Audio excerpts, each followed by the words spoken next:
चीन के एक शहर का सम्राट 15 साल के दौरान 15 बेटे होने के बाद एक बेटी के लिए तरस रहा है। उसकी पत्नी प्रसव पीड़ा में चली जाती है और लंबे समय से प्रतीक्षित राजकुमारी को जन्म देती है। महल में हर कोई चांद के ऊपर है जब तक कि हेडनज़ बाहर नहीं निकल जाती।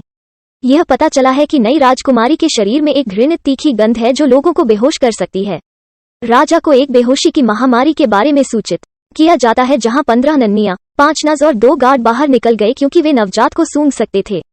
महल के मुख्य चिकित्सक ने खुलासा किया कि राजकुमारी गंभीर एटिपिकल रीकिंग सिंड्रोम से पीड़ित है, जिससे शरीर से अत्यधिक गंध निकलती है।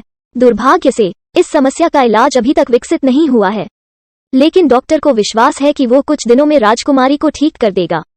तब तक उन्हें उसकी देखभाल के लिए मास्क पहनना होगा। 1 सप्ताह बीत जाता है लेकिन कोई प्रगति नहीं होती है। इलाज ढूंढना।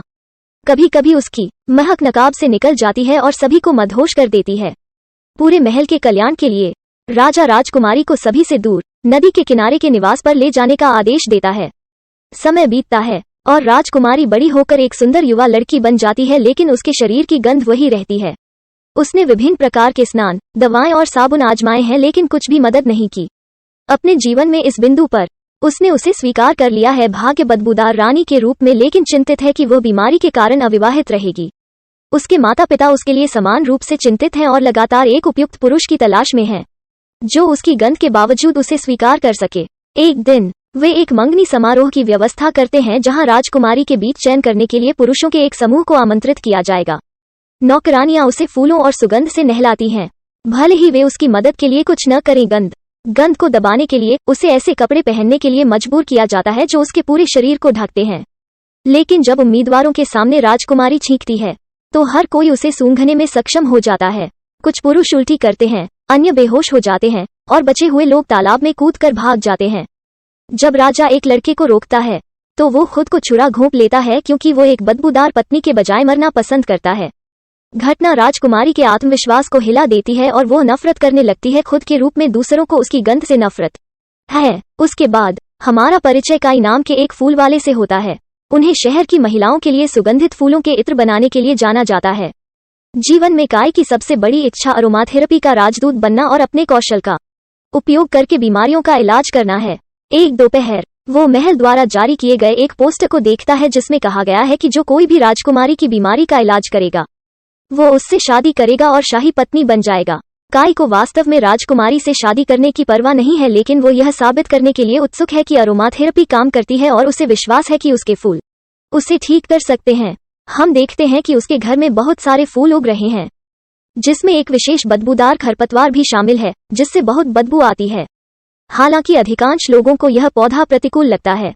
काई इसे बाकियों की तरह ही प्यार करता है। इसके बाद प्रतियोगिता का दिन आता है, जहां 6 चयनित उम्मीदवारों को 3 गंधयुक्त वस्तुओं को गंध रहित बनाना होता है। वे तुरंत काम पर लग जाते हैं, कुछ जादू का उपयोग करते हैं, अन्य रसायनों का उपयोग करते हैं, जबकि काई अपनी घरेलू सुगंध का उपयोग करते हैं। एक कठिन लड़ाई के बाद केवल काई और ये नामक एक युवा डॉक्टर ही कार्य को पूरा करने में सक्षम है। राजकुमारी को ठीक करने के लिए एक फॉर्मूला या तकनीक बनाने के लिए उन्हें 3 महीने का समय दिया जाता है। यदि काई सफल होता है तो महल के डॉक्टर को अपमानित किया जाएगा, इसलिए वो चाहता है कि उसका जूनियर ये जीत जाए। वो काई की क्षमताओं को बदनाम करने की पूरी कोशिश करता है, क्योंकि वो एक निम्न वर्गीय परिवार में पैदा हुआ था। हालांकि राजा ने सुझाव की अवहेलना करते हुए उसे भाग लेने की अनुमति दी।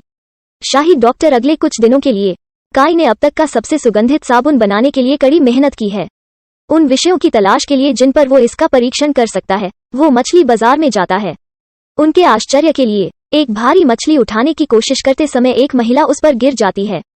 वो कोई और नहीं बल्कि राजकुमारी है, जिसने खुद को हींग नाम की मछुआरे के रूप में प्रतिष्ठित किया है। वो मछली पर अपनी गंध का दोष लगाती है ताकि लोग यह न सोचें कि वो अजीब है। यह पता चलने पर कि वो यहाँ बदबूदार लोगों की तलाश में है, राजकुमारी अपने मछुआरे दोस्तों को उसकी मदद करने के लिए मना लेती है। वे उसके घर आते हैं, जहां उन्हें अपने शरीर के कोने कोने पर साबुन से लगभग 1 घंटे तक स्नान कराया जाता है। काई उन्हें बाद में सूंघता है और बाहर निकल जाता है, क्योंकि साबुन बिल्कुल भी काम नहीं करता है। मछुआरे के जाने के बाद ह्यूंग अपने परीक्षण का विषय मुफ्त में देने की पेशकश करता है। उत्साहित काई स्टीम थेरेपी करता है, green water therapy, mummy wrap bath और उस पर अन्य तकनीकें, लेकिन उसके शरीर की आंतों की बदबू को ठीक करने के लिए कुछ भी काम नहीं करता है। इस बीच काई के प्रतियोगी ये शाही डॉक्टर के साथ काम कर रहे हैं। वो यह सुनिश्चित करना चाहता है कि काई की जीत न हो, क्योंकि यह पूरे शाही चिकित्सा संघ की प्रतिष्ठा को बर्बाद कर देगा। वे काई को इलाज खोजने से रोकने के लिए किसी भी हद तक जाने को तैयार हैं। अगले दिन काई और हेंग ने प्रयोग जारी रखा। काई ने देखा कि उसके बदबूदार खरपतवार पाउडर की गंध गायब हो गई है किसी कारण के लिए। उन्होंने इसे एक गलती के रूप में खारिज कर दिया और अन्य पाउडर पर काम करना जारी रखा। जब हेंग के जाने का समय होता है तो भारी बारिश शुरू हो जाती है।